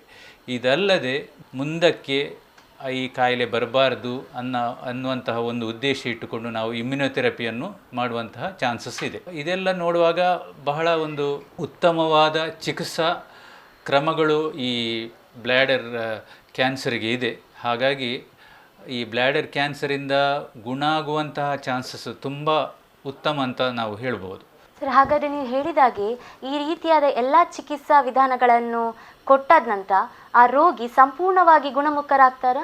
ಖಂಡಿತವಾಗಿಯೂ ಗುಣಮುಖರಾಗ್ತಾರೆ. ಯಾಕಂದರೆ ಅರ್ಲಿ ಸ್ಟೇಜಲ್ಲಿ ಬಂದರೆ, ಸ್ಟೇಜ್ 1, 2 ಅಲ್ಲೇ ಬಂದರೆ ಖಂಡಿತವಾಗಿಯೂ ಗುಣಮುಖರಾಗುವಂಥ ಚಾನ್ಸಸ್ ಬಹಳಷ್ಟು ಚೆನ್ನಾಗಿದೆ. ಈಗ ಇದರ ಪ್ರಕಾರ ಸ್ಟೇಜ್ ಪ್ರಕಾರ ಹೇಳುವುದಾದರೆ ನಿಮಗೆ ಸ್ಟೇಜ್ 1ನಲ್ಲಿ ಸಾಧಾರಣ 85-90% ರೋಗಿಗಳನ್ನು ನಾವು ಸಂಪೂರ್ಣವಾಗಿ ಗುಣ ಮಾಡಿಸ್ಬೋದು. ಅದೇ ಸ್ಟೇಜ್ 2ಗೆ ಬಂದರೆ ಅದು ಸ್ವಲ್ಪ ಡ್ರಾಪ್ ಆಗ್ತದೆ. ಆಲ್ಮೋಸ್ಟ್ 60-70%, 60-70% ರೋಗಿಗಳನ್ನು ನಾವು ಗುಣಪಡಿಸುವಂಥ ಚಾನ್ಸಸ್ ಉಂಟು. ಅದೇ ನಾವು ಸ್ಟೇಜ್ 3ಗೆ ಹೋದರೆ ಏನಾಗ್ತದೆ ಅಂದರೆ ಇನ್ನೂ ಸ್ವಲ್ಪ ಕಮ್ಮಿ ಆಗ್ತದೆ. ಅದು ಎಷ್ಟು ಬರ್ತದೆ ಅಂದರೆ ಆಲ್ಮೋಸ್ಟ್ ಒಂದು 40-50% ಚಾನ್ಸಸ್ ಇದೆ ಗುಣ ಮಾಡುವಂಥದ್ದು. ಇನ್ನು ಸ್ಟೇಜ್ 4ಅಲ್ಲಿ ಹೋದರೆ ಮಾತ್ರ ಸ್ವಲ್ಪ ಗುಣ ಮಾಡುವಂಥ ಚಾನ್ಸಸ್ ತುಂಬ ಕಮ್ಮಿ, ಅದು ಒಂದು 10-15% ಅಂತ ಹೇಳ್ಬೋದು. ಆದರೆ ಯಾವ ಸ್ಟೇಜಲ್ಲೂ ಕಾಯಿಲೆಯನ್ನು ಗುಣ ಮಾಡುವಂಥ ಚಾನ್ಸಸ್ ಇದೆ. ಸ್ಟೇಜ್ 1 ಮತ್ತು 2 ಅಲ್ಲಿ ಖಂಡಿತವಾಗಿಯೂ ಗುಣ ಆಗುವಂಥ ಕಾಯಿಲೆ ಅಂತ ನಾವು ಹೇಳ್ಬೋದು ಈ ಕಾಯಿಲೆಯನ್ನು. ಓಕೆ, ಹಾಗಾದರೆ ಈ ಮೂತ್ರಕೋಶದ ಕಾಯಿಲೆ ಏನು ಈ ಕ್ಯಾನ್ಸರ್ ಬರ್ತದೆ, ಇದು ನಮ್ಮ ಆಹಾರ ಪದ್ಧತಿ ಅಥವಾ ನಮ್ಮ ಜೀವನ ಶೈಲಿಯಿಂದ ಏನಾದರೂ ಬರಬಹುದಾ? ಆಹಾರ ಪದ್ಧತಿ ಅಂತ ನಾನು ಹೇಳೋದಿಲ್ಲ, ಆದರೆ ಜೀವನ ಶೈಲಿಯಲ್ಲಿ ಕೆಲವು ಮಾರ್ಪಾಡನ್ನು ಮಾಡಿದರೆ ಖಂಡಿತವಾಗಿಯೂ ಬ್ಲ್ಯಾಡರ್ ಕ್ಯಾನ್ಸರ್ ಅನ್ನು ತಡೆಗಟ್ಟಬಹುದು. ಮೊದಲಿಗೆ ಹೇಳುವುದಂದರೆ, ಈಗ ಯಾರು ಧೂಮಪಾನ ಮಾಡ್ತಾರೆ ಅವರು ಆ ಸ್ಮೋಕಿಂಗನ್ನು ನಿಲ್ಲಿಸಿದರೆ ಖಂಡಿತವಾಗಿಯೂ ಬ್ಲ್ಯಾಡರ್ ಕ್ಯಾನ್ಸರ್ ಬರುವಂಥ ಚಾನ್ಸಸ್ ತುಂಬ ಕಮ್ಮಿ. ಅದೇ ರೀತಿ ನಾವು ತುಂಬ ನೀರು ಕುಡಿಬೇಕು. ಜಾಸ್ತಿ ನೀರು ಕುಡಿದ್ರೆ ಅದು ಏನಾಗ್ತದೆ ಅಂದರೆ, ಕೆಮಿಕಲ್ಸ್ ಏನೆಲ್ಲ ಎಕ್ಯುಮುಲೇಟ್ ಆಗ್ತಾ ಉಂಟು ನಮ್ಮ ಬ್ಲ್ಯಾಡರಲ್ಲಿ ಅದೆಲ್ಲ ಫ್ಲಶ್ ಔಟ್ ಆಗ್ತದೆ, ಹೊರಗೆ ಹೋಗ್ತದೆ. ಹಾಗಾಗಿ ತುಂಬ ನೀರು ಸೇವನೆಯಿಂದ ನಮಗೆ ಬ್ಲ್ಯಾಡರ್ ಕ್ಯಾನ್ಸರನ್ನು ನಾವು ಅವಾಯ್ಡ್ ಮಾಡ್ಬೋದು. ಅದಲ್ಲದೆ ನಾವು ಸ್ವಲ್ಪ ಗ್ರೀನ್ ಲೀಫ್ ವೆಜಿಟೇಬಲ್ಸ್ ಜಾಸ್ತಿ ತಿಂದರೆ ಖಂಡಿತವಾಗಿಯೂ ನಮ್ಮ ಇದರಲ್ಲಿ ಬ್ಲ್ಯಾಡರ್ ಕ್ಯಾನ್ಸರ್ ತಡೆಗಟ್ಟುವಲ್ಲಿ ನಾವು ಯಶಸ್ವಿಯಾಗ್ಬೋದು. ಮತ್ತೇನೆಂದರೆ, ಒಂದು ಪಿರಿಯಾಡಿಕ್, ಈಗ ಈ family history of bladder cancer ಇದ್ದವರಿಗೆ ಏನಾಗ್ತದೆ ಅಂದರೆ, ಅವರು ಪಿರಿಯಾಡಿಕ್ ಆಗಿ ಡಾಕ್ಟ್ರ್ ಹತ್ರ ಹೋಗಿ ತಪಾಸಣೆ ಮಾಡಿದರೆ ಬಹಳ ಒಂದು ಉತ್ತಮ ಅದು. ಇದಲ್ಲದೆ ಕೆಲವು ನಮ್ಮ ಒಂದು ದಿವಸದಲ್ಲಿ ಒಂದು 40 ನಿಮಿಷ ವ್ಯಾಯಾಮ, ಚೆನ್ನಾಗಿ ನೀರು ಸೇವಿಸುವುದು, ವೆಜಿಟೇರಿಯನ್ ಫುಡ್ಡು, ದುಷ್ಟ ಹ್ಯಾಬಿಟ್ಸ್ಗಳನ್ನು ಬಿಟ್ಟು ಬಿಡುವುದು, ಇಂಥದ್ದೆಲ್ಲ ಮಾಡಿದರೆ ಖಂಡಿತವಾಗಿಯೂ ಈ ರೋಗವನ್ನು ನಾವು ದೂರ ಮಾಡಬಹುದು. ಹಾಗಾದರೆ ಸರ್, ಒಮ್ಮೆ ಈ ಮೂತ್ರಕೋಶದ ಸರ್ಜರಿ ಏನಾಗ್ತದೆ, ಅವರ ಶಸ್ತ್ರಚಿಕಿತ್ಸೆ ಆದ ನಂತರ ಆ ರೋಗಿಯ ಜೀವನ ಮಟ್ಟ ಮತ್ತು ಅವರ ಔಷಧದ ಬಗ್ಗೆ ಸ್ವಲ್ಪ ಮಾಹಿತಿ ಹೇಳ್ಬೋದು ಸರ್? ಈಗ ಮೂತ್ರಕೋಶದ್ದು ಇದು ಶಸ್ತ್ರಚಿಕಿತ್ಸೆಗೆ ಹೇಳುವುದಾದರೆ ಅದರಲ್ಲಿ ವಿವಿಧವಾದ ಚಿಕಿತ್ಸೆಗಳಿವೆ. ಈಗ ನಾವು ಏನು ಹೇಳ್ತೇವೆ, ಖಾಲಿ ನಳಿಗೆಯನ್ನು ಮೂತ್ರಕೋಶಕ್ಕೆ ಹಾಕಿ ಅಲ್ಲಿಂದಲೇ ಟ್ಯೂಮರನ್ನು ತೆಗೆಯುವಂಥ ಒಂದು ವಿಧಾನ ಇದೆ. ನಾವು ಅದನ್ನು TURBT ಅಂತ ಹೇಳ್ತೇವೆ. ಅದಂದರೆ ಏನಂದರೆ, ಒಳಗೆ ಹೋಗಿ ಅದರಲ್ಲಿ ಅರ್ಬುದ ರೋಗವನ್ನು ಅಲ್ಲೇ ಕತ್ತರಿಸಿ ತೆಗೆಯುವಂಥ ಒಂದು ವಿಧಾನ. ಅದರಲ್ಲಿ ಈ ಮೂತ್ರಕೋಶದ ಸೈಜ್ ಎಲ್ಲ ಸೇಮ್ ಇರ್ತದೆ. ಹಾಗಾಗಿ ಏನು ತುಂಬ ರೆಸ್ಟ್ರಿಕ್ಷನ್ ಬರುವುದಿಲ್ಲ ಮುಂದಕ್ಕೆ ಅವನಿಗೆ. ಈಗ ಟ್ಯೂಮರ್ ಕಂಪ್ಲೀಟಾಗಿ ತೆಗೆದಿದ್ದರೆ ಮೂತ್ರಕೋಶದ ಕೆಪ್ಯಾಸಿಟಿ ಸೇಮ್ ಇರ್ತದೆ, ಅದರಿಂದಾಗಿ ಏನು ತುಂಬ ಅವನಿಗೆ ಪ್ರಾಬ್ಲಮ್ ಬರುವುದಿಲ್ಲ. ಹಾಗಾಗಿ ಅವ ನಾರ್ಮಲ್ ಆಗಿ ಜೀವನವನ್ನು ಮಾಡ್ಬೋದು. ಇನ್ನು ಏನಾಗ್ತದೆ ಅಂದರೆ, ಕೆಲವೊಮ್ಮೆ ಏನಾಗ್ತದೆ ಅಂದರೆ, ಸ್ವಲ್ಪ ಅದು ಡೀಪಾಗಿ ಹೋಗಿರುವಾಗ ಕೆಲವೊಮ್ಮೆ ಏನು ಮಾಡ್ತಾರೆ ಸರ್ಜನ್ಸ್, ಅದನ್ನು ಪಾರ್ಷಿಯಲ್ ಸಿಸ್ಟೆಕ್ಟಮಿ ಅಂತ ಮಾಡ್ತಾರೆ. ಒಂದು ಪೋರ್ಷನ್ ಆಫ್ ದ ಬ್ಲ್ಯಾಡರನ್ನು ನಾವು ತೆಗಿತೇವೆ. ಆಗ ಏನಾಗ್ತದೆ, ಮೂತ್ರಕೋಶದ್ದು ಕೆಪ್ಯಾಸಿಟಿ ಸ್ವಲ್ಪ ಕಮ್ಮಿ ಆಗ್ತದೆ. ಆಗ ಏನಾಗ್ತದೆ ಅಂದರೆ, ನಾವು ಮೂತ್ರ ಸ್ವಲ್ಪ ಫ್ರೀಕ್ವೆನ್ಸಿ ಸ್ವಲ್ಪ ಜಾಸ್ತಿ ಆಗ್ಬೋದು. ಯಾಕಂದರೆ ಅದು ಕಲೆಕ್ಟ್ ಮಾಡುವಂಥ ವಾಲ್ಯೂಮ್ ಕಮ್ಮಿ ಆದ ಕೂಡಲೇ ಏನಾಗ್ತದೆ, ಸ್ವಲ್ಪ ಮೂತ್ರ ಕಲೆಕ್ಟ್ ಆದ ಕೂಡಲೇ ನಮಗೆ ಮೂತ್ರ ಪಾಸ್ ಮಾಡಬೇಕಂತ ನಮಗೆ ಒಂದು ಅರ್ಜಿ ಬರ್ತದೆ. ಮತ್ತು ಟೋಟಲ್ ಸಿಸ್ಟೆಕ್ಟಮಿ ಅಂದರೆ ಇಡೀ ಬ್ಲ್ಯಾಡರನ್ನೇ ತೆಗೆಯುವಂಥದ್ದು. ಅದು ಇಡೀ ಬ್ಲ್ಯಾಡರನ್ನು ತೆಗೆದ್ರೆ ನಮಗೆ ಒಂದು 2-3 ಆಪ್ಷನ್ಸ್ ಸರ್ಜನ್ಸ್ ಕೊಡ್ತಾರೆ. ಒಂದು ಏನಂದರೆ, ಒಂದು ಇಂಟೆಸ್ಟೈನಲ್ಲೇ ಒಂದು ಇಂಟೆಸ್ಟೈನ್ ಪೀಸನ್ನು ಎಲ್ಲ ಒಟ್ಟು ಮಾಡಿ ಒಂದು ಆರ್ಟಿಫಿಷಿಯಲ್ ಬ್ಲ್ಯಾಡರ್ ಉಂಟು ಮಾಡ್ತಾರೆ ಅವರು. ಅದರಲ್ಲಿ ಮೂತ್ರ ಕಲೆಕ್ಟ್ ಆಗುವ ಹಾಗೆ ಮಾಡ್ತಾರೆ. ಅದು ಒಂದು ವಿಧಾನ. ಇನ್ನೊಂದು ವಿಧಾನ ಎಂದರೆ ಐಲಿಯಲ್ ಕಾಂಡಿಟ್ ಅಂತ ಹೇಳ್ತೇವೆ. ಮೂತ್ರವನ್ನು ದೇಹದ ಹೊರಗೆ ತಂದು ಹೊರಗಡೆ ಒಂದು ಬ್ಯಾಗ್ ಹಾಕಿ ಕೊಡ್ತಾರೆ. ಇದೆಲ್ಲ ಇದ್ದರೆ ಸ್ವಲ್ಪ ಏನಂದರೆ ಜೀವನ ಶೈಲಿಗೆ ಸ್ವಲ್ಪ ಪ್ರಾಬ್ಲಮ್ ಆಗ್ಬೋದು. ಆದರೆ ನಾರ್ಮಲ್ ಆಗಿ ಅವರು ಜೀವನ ಮಾಡುವುದರಲ್ಲಿ, ಅವರ ದಿನನಿತ್ಯದ ಕೆಲಸ ಮಾಡುವುದರಲ್ಲಿ, ಅವರ ಏನೊಂದು ಜಾಬ್ ಮಾಡ್ತಾರೆ ಅದನ್ನು ಮುಂದುವರಿಸುವುದರಲ್ಲಿ ಏನು ಅವರಿಗೆ ತುಂಬ ತೊಂದರೆಗಳು ಉಂಟಾಗುವುದಿಲ್ಲ. ಮದ್ದಿನ ಬಗ್ಗೆ ಹೇಳುವುದಾದರೆ, ಅವರಿಗೆ ಫ್ಯೂಚರಲ್ಲಿ ಮೆಡಿಸಿನ್ ತೆಗೊಳ್ಳುವಾಗ ಡಾಕ್ಟ್ರನ್ನು ಕನ್ಸಲ್ಟ್ ಮಾಡಿ ತೆಕ್ಕೊಂಡ್ರೆ ಒಳ್ಳೆಯದು. ಯಾಕೆಂದರೆ ಪೇಯ್ನ್ ಕಿಲ್ಲರ್ ಇದೆಲ್ಲ ತೆಗೊಳ್ಳುವಾಗ ಸ್ವಲ್ಪ ನಾವು ಡಾಕ್ಟ್ರ್ ಹತ್ರ ಕೇಳಿ ತೆಕ್ಕೊಂಡ್ರೆ ಬಹಳ ಉತ್ತಮ. ಇಲ್ಲದಿದ್ದರೆ ಏನಾದರೆ ಮುಂದೆ ದುಷ್ಪರಿಣಾಮಗಳು ಬೀಳುವಂಥ ಚಾನ್ಸಸ್ ಇದೆ. ಸರ್, ಈಗೊಂದು ಚಿಕ್ಕ ವಿರಾಮದ ನಂತರ ಮತ್ತಷ್ಟು ಮಾಹಿತಿಯನ್ನು ಹಂಚಿಕೊಳ್ಳೋಣ.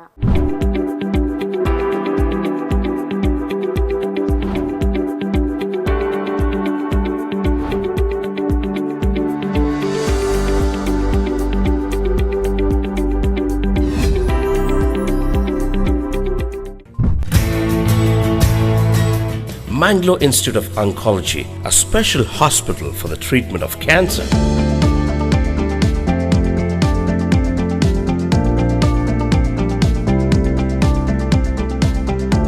Immediately I remember a book by Kevin Feeberg titled Guts. The main theme of that book was everybody toes the path of convention. Whatever has taken place, continue that one, follow that path. But Kevin Friedberg says, approach should be through a unconventional path. If that leads you to success, nothing is like that success. The team of doctors in MIO, Dr. Suresh Ram, Dr. Jalaluddin Akbar, Dr. Sanat Hegde and Dr. Krishna Prasad, they have taken this path, the unconventional path, to build up this MIO, Mangalore Institute of Oncology, to provide you service.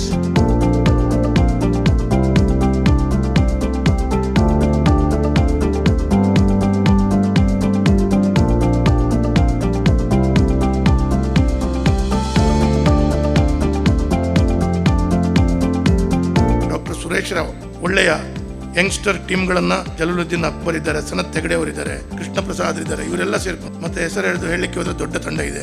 ಇವರೆಲ್ಲರ ಉಪಸ್ಥಿತಿಯಲ್ಲಿ ಈ ಸೇವೆ ಬಹಳ ಹೆಚ್ಚು ಮೂಡಿ ಬರಲಿ ಮತ್ತು cancer care ಇದರ ಬಗ್ಗೆ ಬಹಳ ದೊಡ್ಡ ನಮ್ಮ ಜಿಲ್ಲೆ, ನಮ್ಮ ರಾಜ್ಯದಲ್ಲಿ ಹೆಸರನ್ನು ಪಡ್ಕೊಳ್ಳುವಂಥ ರೀತಿಯಲ್ಲಿ ಈ ಆಸ್ಪತ್ರೆ ಮುಖಾಂತರ ಸೇವೆ ಕೊಡುವ ರೀತಿಯಲ್ಲಿ ಆಗಲಿ ಅಂತ ಹೇಳುವಂಥ ನಾನು ಭಾವಿಸ್ತಾ ಇದ್ದೇನೆ.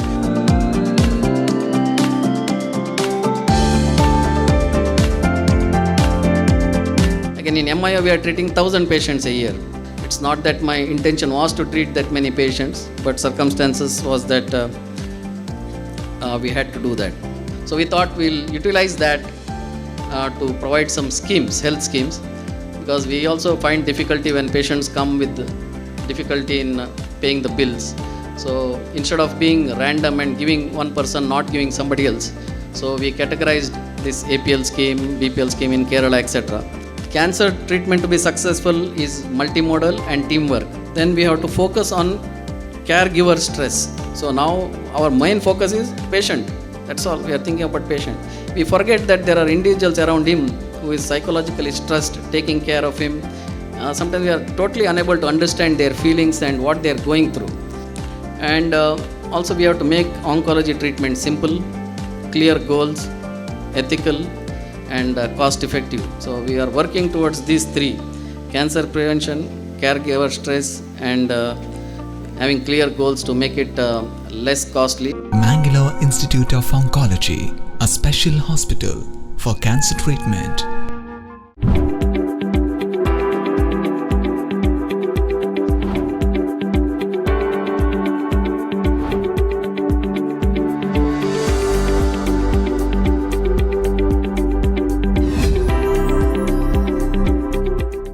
ವಿರಾಮದ ಬಳಿಕ ಮತ್ತೊಮ್ಮೆ ನಮ್ಮ ಈ ಕಾರ್ಯಕ್ರಮಕ್ಕೆ ಸ್ವಾಗತ.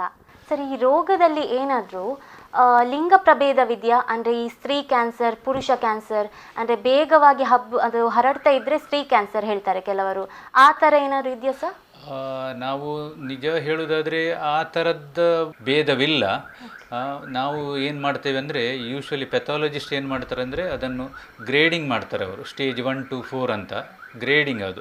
ಅದು ಪೂರ್ಲಿ ಡಿಫ್ರೆನ್ಷಿಯೇಟೆಡ್ ಗ್ರೇಡ್ ಅಂದರೆ ಹೈ ಗ್ರೇಡ್ ಅದು, ಮತ್ತು ವೆಲ್ ಡಿಫ್ರೆನ್ಷಿಯೇಟೆಡ್ ಅಂದರೆ ತುಂಬ ಉತ್ತಮವಾದ ಗ್ರೇಡ್ ಅದು.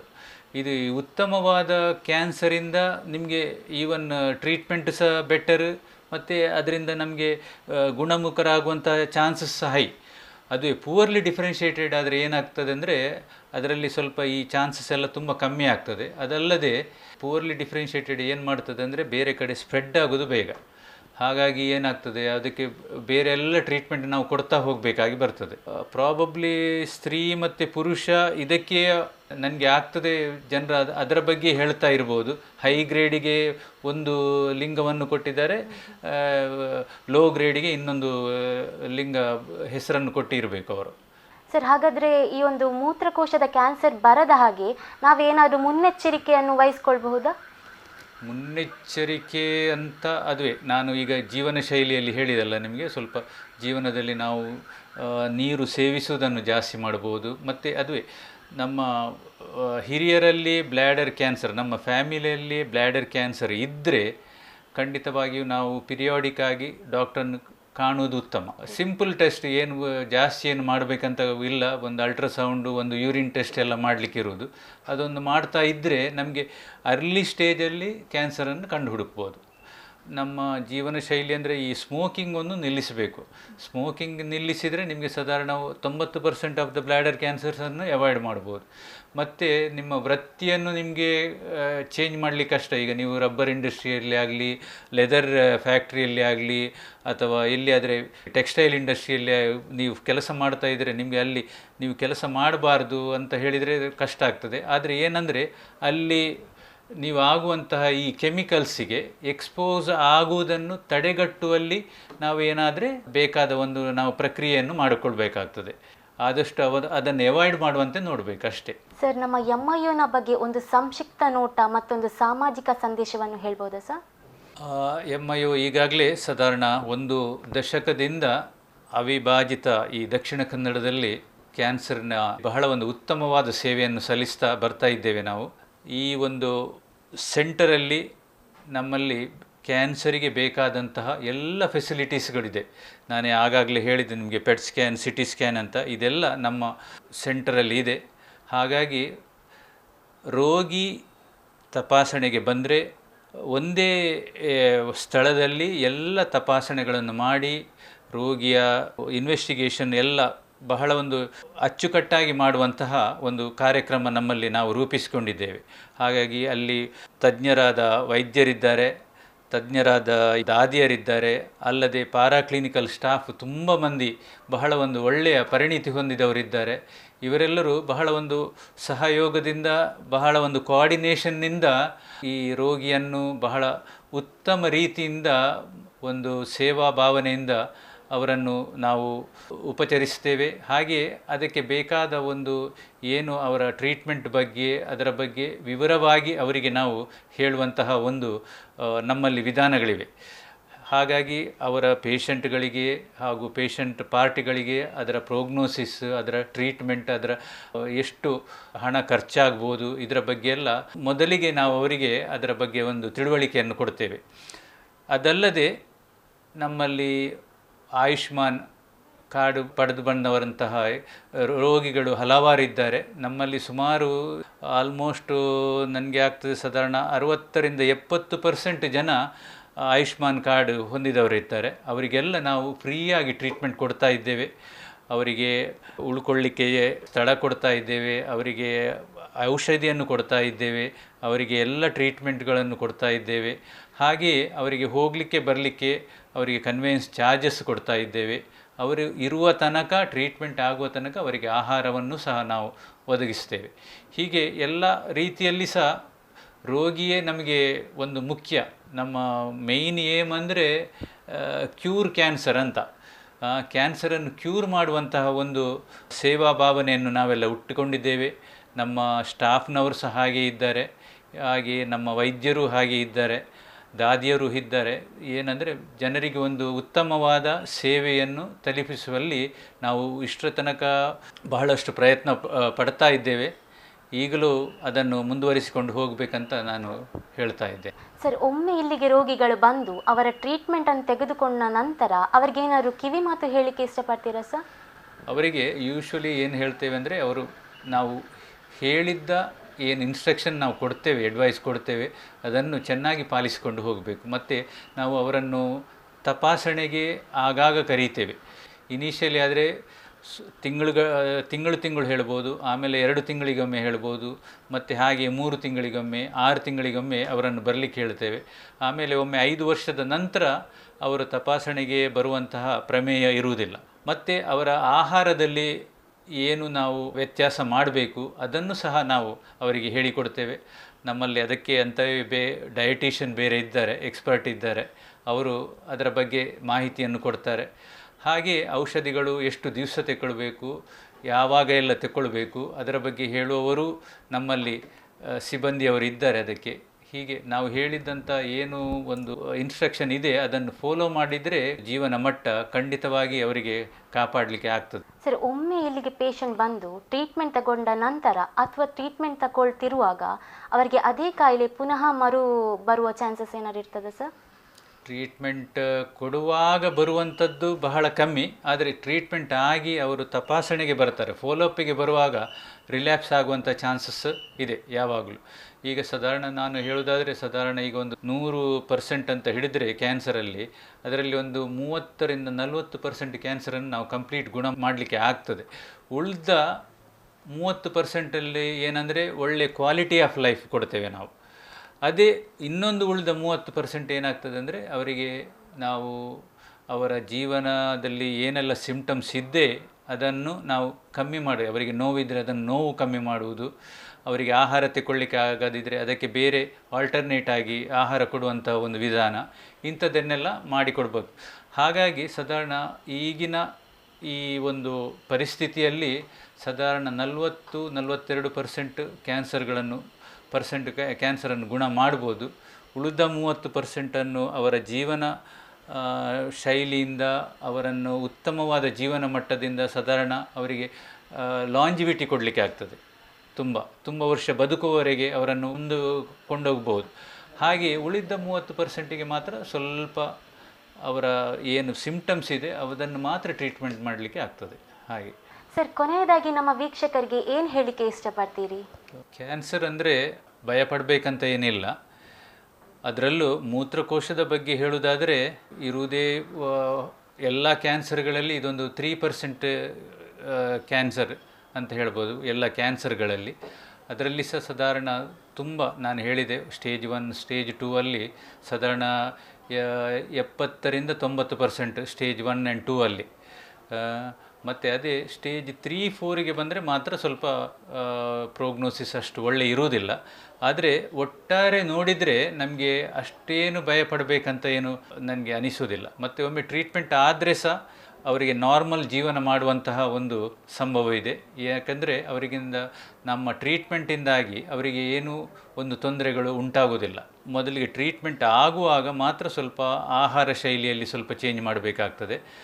ಅದರ ನಂತರ ಸ್ವಲ್ಪ ಒಂದು 5 ವಾರ 6 ವಾರ ರೇಡಿಯೇಷನ್ ಅಥವಾ ಇದಾದಮೇಲೆ ಅವರು ಸ್ವಲ್ಪ ಶಿಸ್ತಿನಿಂದ ಆಹಾರವನ್ನು ಸೇವಿಸಿದರೆ ಅದ ನಂತರ ಖಂಡಿತವಾಗಿಯೂ ಅವರಿಗೆ ನಾರ್ಮಲ್ ಆಗಿ ಫುಡ್ಡನ್ನು ತಗೊಳ್ಬೋದು. ಹಾಗಾಗಿ ಏನು ಕ್ಯಾನ್ಸರಿಗಾಗಿ ಭಯಪಡುವಂತಹ ಪ್ರಮೇಯ ಇಲ್ಲ ಅಂತ ಹೇಳಬೇಕು. ಸರ್, ತುಂಬ ಸಂತೋಷ. ನಿಮ್ಮ ಈ ಅಮೂಲ್ಯವಾದ ಸಮಯವನ್ನು ನಮ್ಮ ಜೊತೆ ಕಳೆದದ್ದಕ್ಕೆ ಧನ್ಯವಾದಗಳು. ನಮಸ್ಕಾರ. ಮುಂದಿನ ಸಂಚಿಕೆಯಲ್ಲಿ ಮತ್ತಷ್ಟು ಕ್ಯಾನ್ಸರ್ನ ಬಗ್ಗೆ ಮಾಹಿತಿ ತಿಳಿದುಕೊಳ್ಳೋಣ. ಧನ್ಯವಾದಗಳು.